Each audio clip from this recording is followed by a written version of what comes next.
So, yeah, hi everyone. Uh, Thanks for having me. So, uh, so today I will be like talking about building offline first apps with React, GraphQL, and Apollo. And so, how many of you here are using React? How many people are using GraphQL? Not many, right? Yeah. So I'll try to give you a quick intro for the GraphQL as well. Yeah, quickly about me, I'm the founder of a consulting firm called NeoStack in India, and I also organize React Bangalore Meetup Group, which is the largest React community in India, and I also organize React Day Bangalore conference in India. And so, yeah, as part of my consulting work, I was working for a energy auditing company where we needed offline functionality. And today I will be sharing my experience working on that particular app. Just to give a quick overview of that app, it's an app for energy auditors. These energy auditors will use this app to visit homes, collect different kinds of information about the home, and the app will generate recommendations to save energy. And when these energy auditors visits the home, right, they might or might not get the internet, and still the app should work perfectly even though they didn't, even if they didn't have the internet connection. These energy auditors should be able to use the app. They should be able to enter the data into the app, and when they come back to their office, they should be able to sync all the data to their server without losing any data. And this is like very hard requirement. And in general, right, even when we are traveling a lot, we see a lot of problems with the network, and we will be disappointed if when we need something we didn't find in our app, right, we'll be disappointed. So building offline first applications is important. If not fully functional, we should at least some parts of the app should be working in the offline, especially the mobile apps. Uh, yeah, so like I couldn't share the full code of the app which I described. So what I did was I created a small demo to demonstrate some of the uh, implementation details which we implemented there. So it's the demo is like very simple.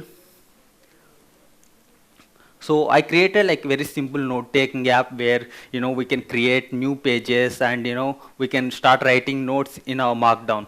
Like it's a simple tab where we can view the Markdown rendered as a HTML, and when we want to edit, we can just go here and edit stuff, and that will appear immediately in our this thing in our HTML view. This is a very basic app, and I will use this to demonstrate some of the concepts.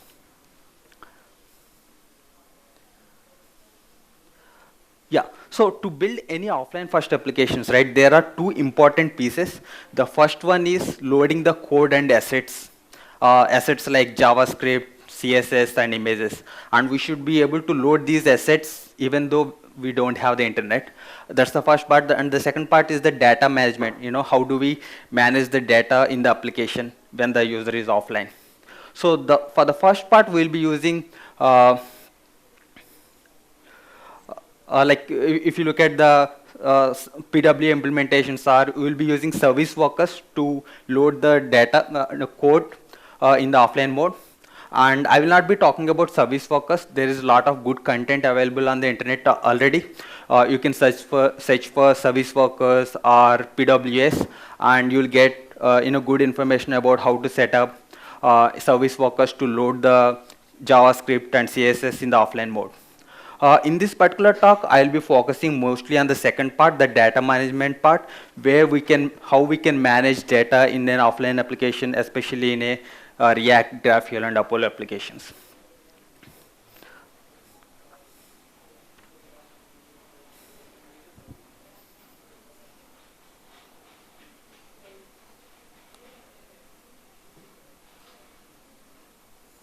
Yeah, so yeah, we'll be talking about React, GraphQL, and Apollo in this particular talk.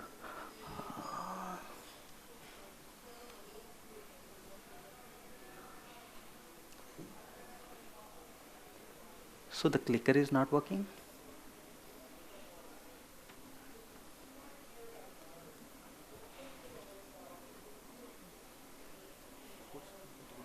Okay.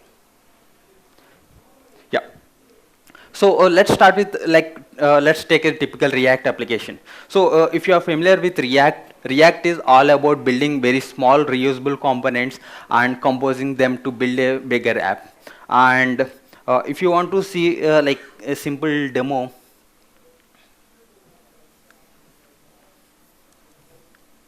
like for this particular thing, we can create components like header, sidebar, and the topic page. For each individual functionality which we want, we'll build a separate component for each one of them, and we compose those small components to build a larger application, right? So that's the nutshell. And one more advantage with React is, we collocate the logic and the markup. For example, if you look at the topics component, here we have some state related to like which manages the state of the tabs, like which particular tab is highlighted, whether it's a view or edit. There is some logic related to that. And next to that, we have a markup which renders that particular component, right? So now we have a small area of our application within a single component, so it makes it much more easy for us to navigate the code and debug.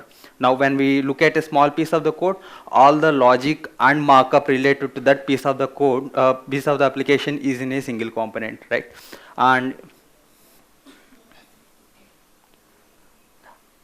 that's the advantage of the React. And GraphQL takes this collocation of logic and markup one step ahead, and it also helps us collocate the data requirements. For example, we can take our React components, let's say in this case the blue boxes, and we can wrap these React components with GraphQL queries.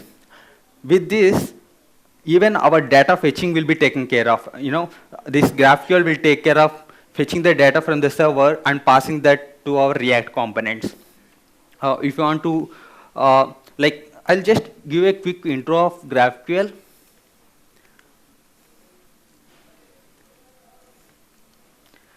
Yeah, so for those who are not familiar with GraphQL, GraphQL is an alternative way of fetching data from the server.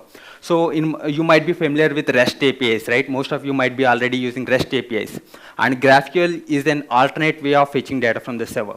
For example, if you want to fetch topics data, like let's say you have topics API in the server, you might hit an endpoint called /API/topics to get the data in your REST API, right? But in GraphQL, instead of hitting a endpoint, we will send a GraphQL query to the server, and the GraphQL server will give us the data. So for example, this is a playground which help us play with our GraphQL background. So I have a simple query, and I'm asking for topics, and within that I'm asking for ID. If I hit play, now I got two topics with two IDs, right? And for example, in addition to ID, I also want name. I can just say name, and I can click play, and I'm getting both ID and the name. So the interesting part of this is GraphQL gives only the data the client asks for. For example, if we don't ask for name, GraphQL server doesn't return that data. And if you ask for name, GraphQL server returns. So this is like very important for performance, because now the clients are in control of which data they want to ask, and and that way there won't be any problem of war fetching. Implementing the similar thing in REST is a little bit harder, because when you implement a REST endpoint, the backend will give all the data whether we use it or not. But with GraphQL, now we have much more control, and the clients can ask what they want. And one more benefit with this is, it's not just selecting the fields, we can ask for multiple data. For example, what if we want users data also?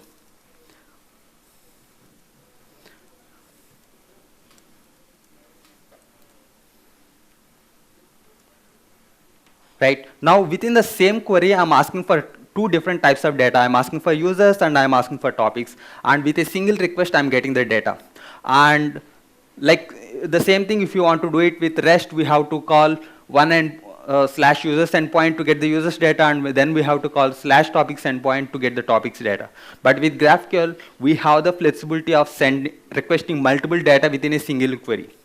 And both this, like selecting the fields which we want and ability to ask for multiple data within a single request. Both of these adds lot of performance gains to our applications. So that's the beauty of the backend GraphQL part. And the second part is Apollo, which is a GraphQL client library. And so GraphQL client libraries like Apollo leverages the functionality and features of the GraphQL and makes our state management easy. If you want to see a simple example of how Apollo works, let's take an example of topics, right? And we want to get list of topics and render in our view, right? So we can write a simple query for topics. The query will be very simple. In this case, I am asking for topics and ID and name, right? And in our React component, we can use a hook called useQuery and pass that query to this useQuery hook, right? And Apollo will send the request to the server, get the data, and give it to us. And it not only gives the data, it also gives the loading and error state, right? And for example, when this particular topics component is mounted, Apollo will send the request, and because this API request is an asynchronous call, it takes some time to get the response. Meanwhile, it will show the loading status so that we can show some kind of spinner, or say we can just say loading test. And if the request is successful, we'll get the data and we can just show the data. And if the request fails, we get the error. The beauty of this is very declarative approach where we are writing a query and just passing that query to the use query. And Apollo is taking care of all this behind the scenes, like making the request, fetching the data, and managing the state of loading and error. Everything is taken care by Apollo. We need not write logic to that. And also Apollo caches the data. For example, if you want to look how Apollo cache looks, like for example, I have loaded these topics and rendered. Now, at the moment, there are two topics, React and GraphQL. And if I go to my DevTools, Apollo DevTools, you can see Apollo cache here. It fetched the data. It fetched the topics data. We have like two topics, and it also normalizes the data so that there won't be any duplicates. Right? And all this comes automatically. We need not worry about caching the data, and we need not worry about managing the loading and error state. Everything will be taken care by Apollo. And if the topics component is rendered again, it will use the data from the cache directly without sending request to the server. Right? So we get a lot of this logic for free with Apollo, and we can build tools like very efficient tools like Apollo because of the GraphQL. So that's the intro about the React, GraphQL, and Apollo, and how they can help us build good applications. Now we will jump into building offline applications. Yeah, so let's say we are building applications with GraphQL, Apollo, right? And this is kind of a basic view of our page. Let's say we have like few headers and few components, and we have some interactive elements like toggle. For example, when the toggle is off, components like A1 and A2 are rendered. And when we click on the toggle, the new components B1 and B2 got rendered. When the new components got rendered, Apollo automatically sends the API calls for B1 and B2 and fetches the data and renders the page, right? So we just declare components B1 and their data requirements, and when the user toggles, Apollo will automatically send the request and fetch the data. This kind of model is very good for building online applications because we are building components and data requirements declaratively, and the app just works. But there is a problem with implementing offline first apps, because let's say the user loaded this page, and after loading this page, user went offline. Right? User is no longer is connected to internet, and he can still see the page, right? Because the app got loaded on the browser and the data is in the cache. He can still see the page, but the moment he tries to interact with the app, like let's say he clicks on the toggle, new components try to get rendered, and Apollo tries to send request to the server. and they fail because there is no network connection. How do we solve this problem? We want our app to work in the offline mode as well. So what we can do is we can prefetch the data and make sure that all the data is available in the offline mode.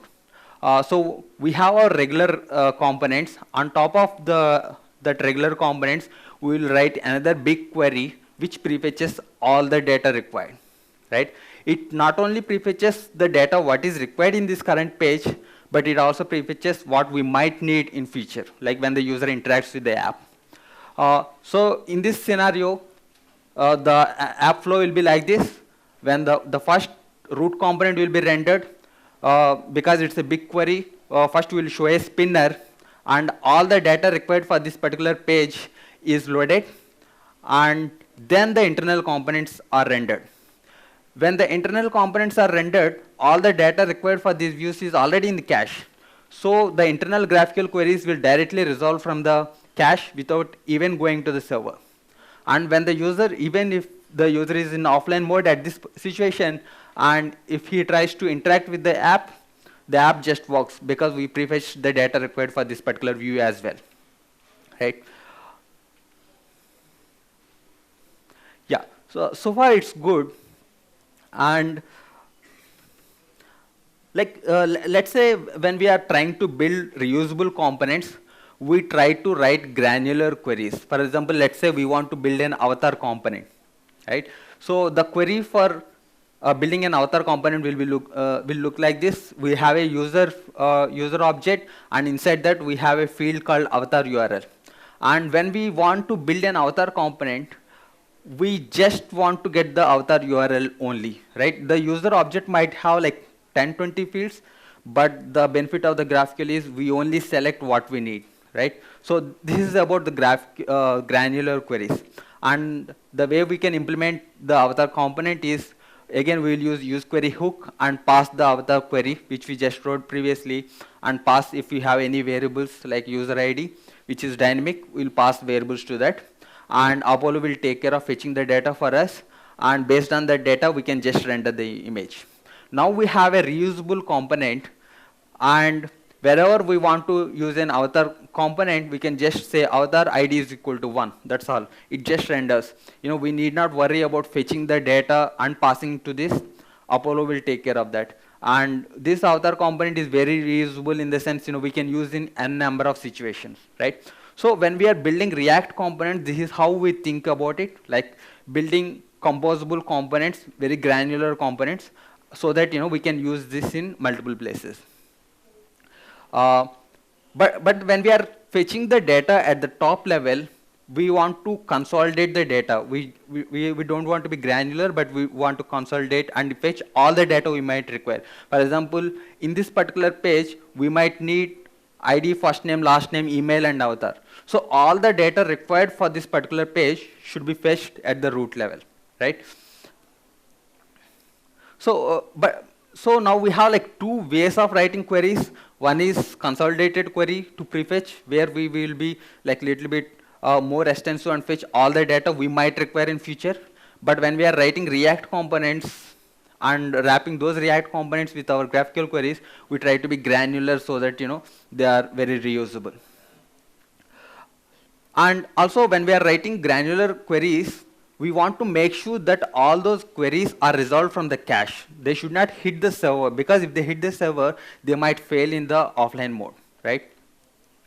So with this architecture, but there is a small problem in the sense, because the field names are different. In this case, we have users, and on the right hand side we have a user, right? And Apollo treats these fields differently, and whenever it sees user ID 1, it thinks the data is not there in the cache and sends a request to the server, which we don't want. And there's a way we can configure our Apollo cache to avoid that extra request to the server. We can use cache redirects, and implementation for the cache redirects will be, in the sense, we'll have an object where we'll define our fields. For example, in this case, we are saying user. Whenever you see user, check if there is object with type user and this particular ID. If it is there, just give that data. right? Instead of sending the request. And if this user object with this particular ID is not there in the cache, only then send the request to the server. And we can configure that our Apollo cache to reuse the data. With cache redirects, now we can, whenever we write the queries on the right hand side, that query will automatically use the data from the which is prefetched with the query on the left hand side. And this is also possible because of the way GraphQL works. Because like let's say if you are making two REST endpoints, reusing the data between those two endpoints data will be like little bit hard. But because the GraphQL is very strictly typed and it works based on the types, reusing the data across different queries is possible with GraphQL.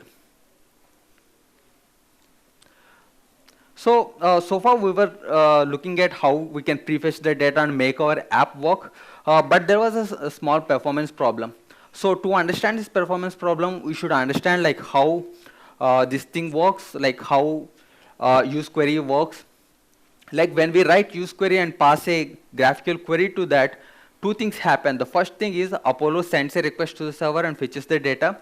And the second thing is Apollo subscribes to this particular query, and whenever something related to this query changes in the cache, it re-renders the app. That's the reason, you know, our React apps are always in sync with the data. In the sense, you know, when something changes in the cache, React re-renders the component automatically, and to make sure our application is in sync with the data. This is good, but the problem we have now is because we have like two layers of components. One is at the inner level layer and one is at the higher level layer.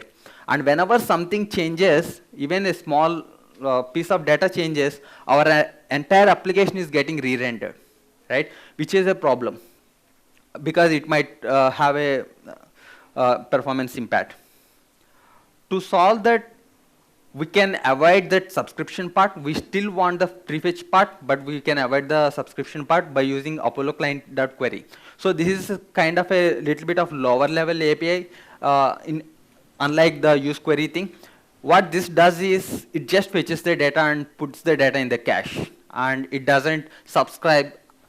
So, and this is exactly what we want, right? The reason we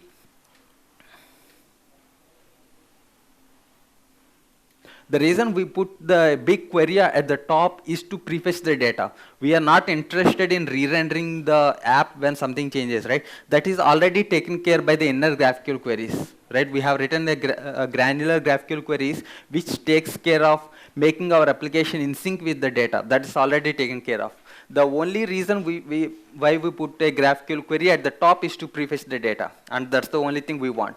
And we can accomplish that with Apollo client.query without creating a subscription. Yeah, and one more problem we have is we are prefetching a lot more data than before, right? When we are working with an online only application, we fetch only what is required for the current view. Like let's say we are building a user list page, right? And we might have a query like user's ID, first name and last name. Maybe in an online application, that's the only data we need. But because we are building an offline first application, we want to prefetch the data which we might need in future. For example, when user clicks on some other tab, we might also want to show the stats, right? So to make that work, we are fetching the stats as well.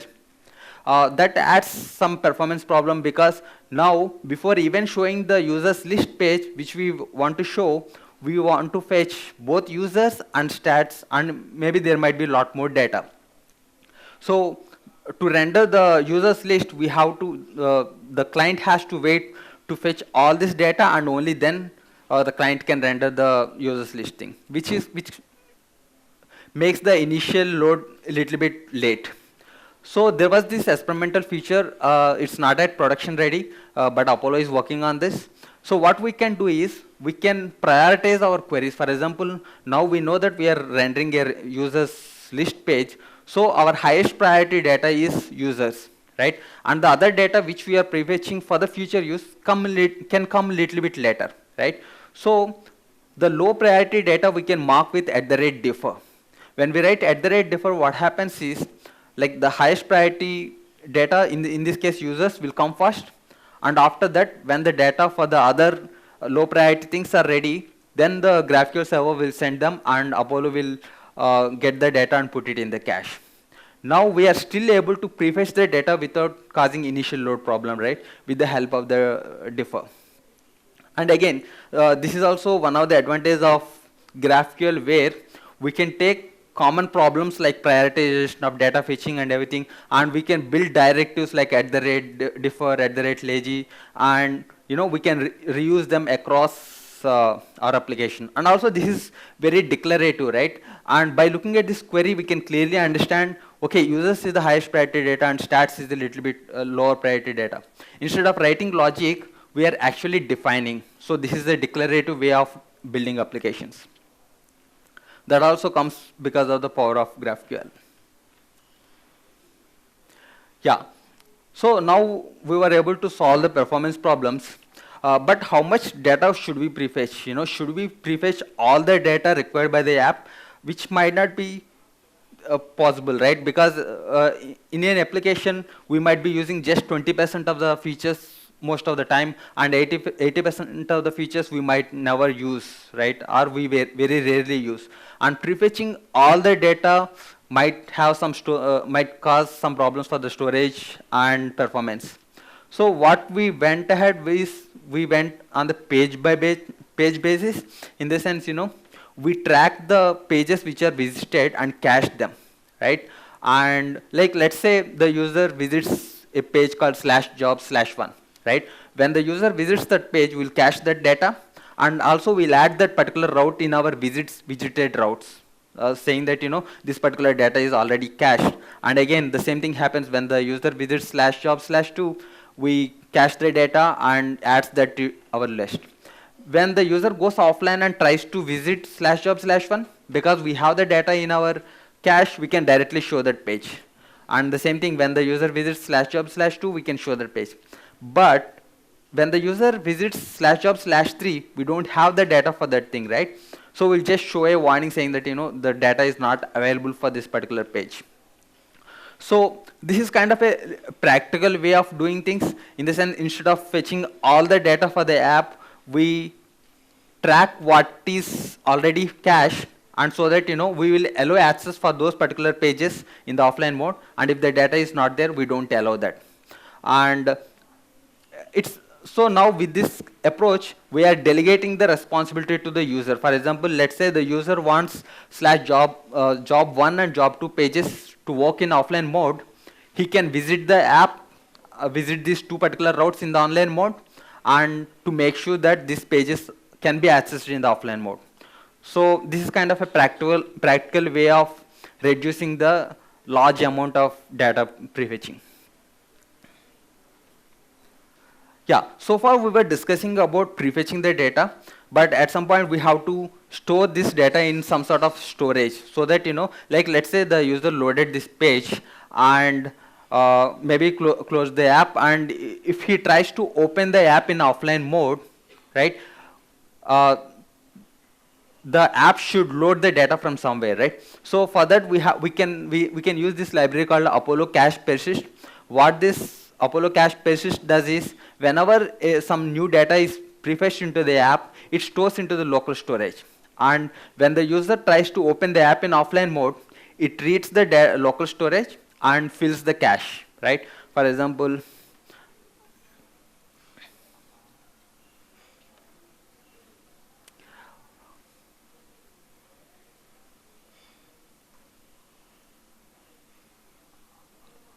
like, let's say we have like, can you see the, yeah, so you can see in the local storage, right? Now we have two topics. Let's see what happens when I add a new topic.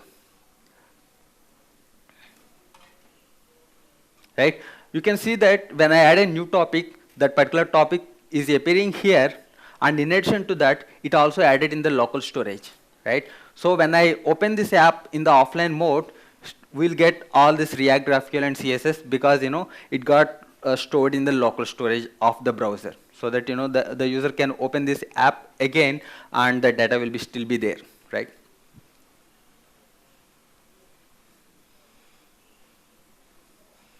And implementing that is very easy. All we have to do is install this Apollo Cache Persist, and we already have our cache set up for the Apollo, and we have to just pass that cache and the storage provider to this persist cache, and this will take care of syncing the data with our local storage. Yeah, so far we were talking about the read path, how to prefetch the data and how to persist the data into the local storage so that our app works in the offline mode. But the next big part is to discuss about how we can make the edits work in offline mode. Like, let's say the user is filling some forms in offline mode. We should still store all the data related to those form filling in offline mode and sync the data into the server when the user comes back online, right? So for that, in GraphQL, to make any edits to the server, we use mutations. So you can think mutations as a post request in the REST, right? We use post request to make any changes to the server, post or put, and the alternative for post or put in GraphQL is mutations. And the queries which we discussed so far is to read, the mutations is to save something to the server. The typical implementation of a mutation in GraphQL will be like, first we write a query, which the syntax is similar to the read queries which I described before. So in this case, let's say I want to create a user.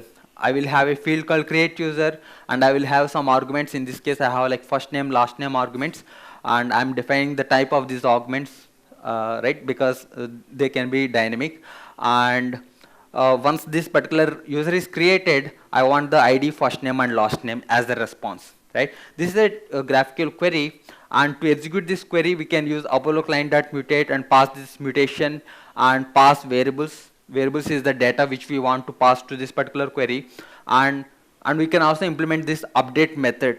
And in this update method, we will read the current cache. Like, let's say now we are creating a new user, right? So we will read the list of users already in the cache, append the newly added user to this particular list of users, and write the users back to the cache, right?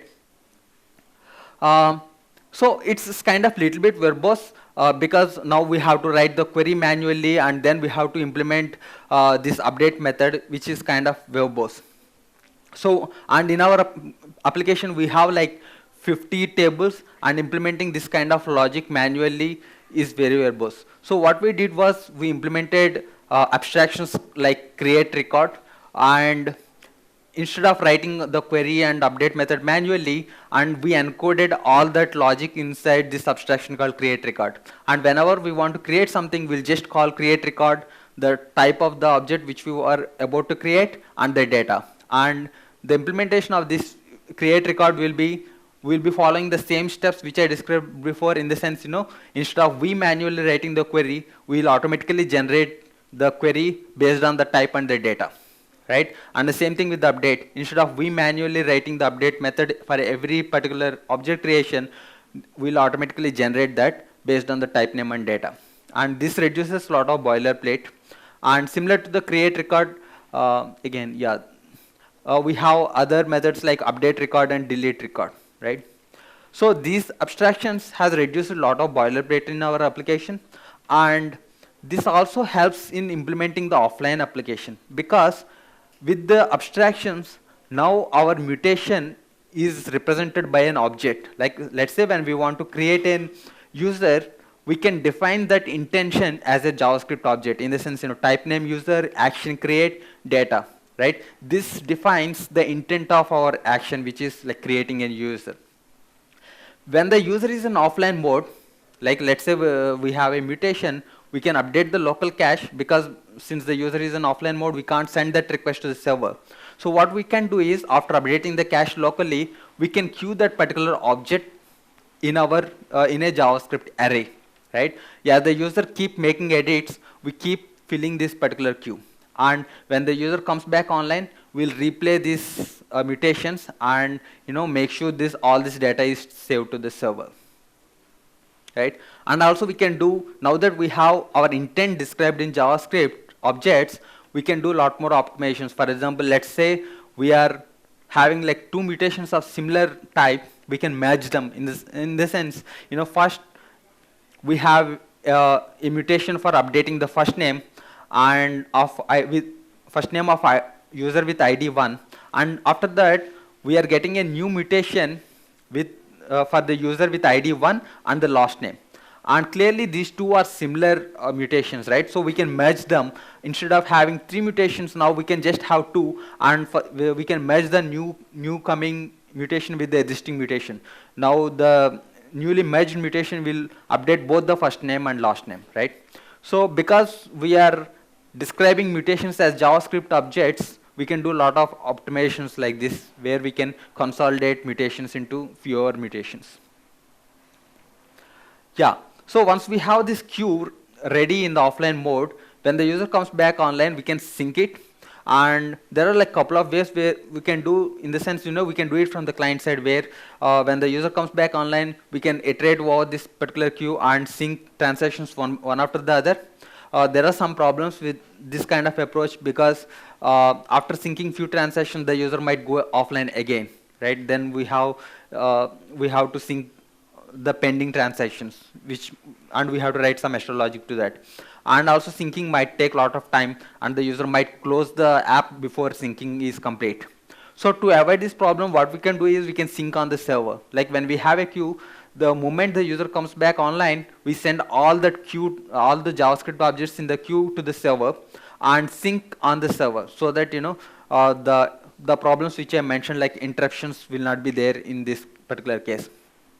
And we can also use offline queue mechanisms, so that we can do this syncing process asynchronously. Yeah, so far we were discussing about the read path and write path. The final step for building a offline first application is to detect when the user is offline, so that we can switch between the modes. For example, when the user is online, whenever there is a mutation, we'll send it to the server. But when the user is offline, we will not send it to the server, but we'll queue that, right? So to switch between these two particular modes, we have to detect that the user is in the offline mode. So there are two cases. The first case is there is no internet connection at all, and the second case could be the server is down. That also we should treat it as offline first. So we use these libraries like offline.js and Apollo link error to detect the network status. And yeah, that's all. So we discussed about the 3 important parts of building the offline first applications. The read path contains prefetching data and persisting. So this will help the user view the page in offline mode. And the write path is when the user is making edits in the offline mode, we have to queue them. And when the user comes back online, we have to sync it. And finally, to switch between these different kind of modes, we have to detect the network status. And this is the data management part. And if we add service workers to load the code as well, we get a fully functional offline first application. Yeah, so the sum of the code which I showed today will be available at this particular URL. And if you have any questions, maybe if we have time, I can take a couple of questions now, or you can reach me on Twitter if you have more questions. Yeah, that's all. Thank you.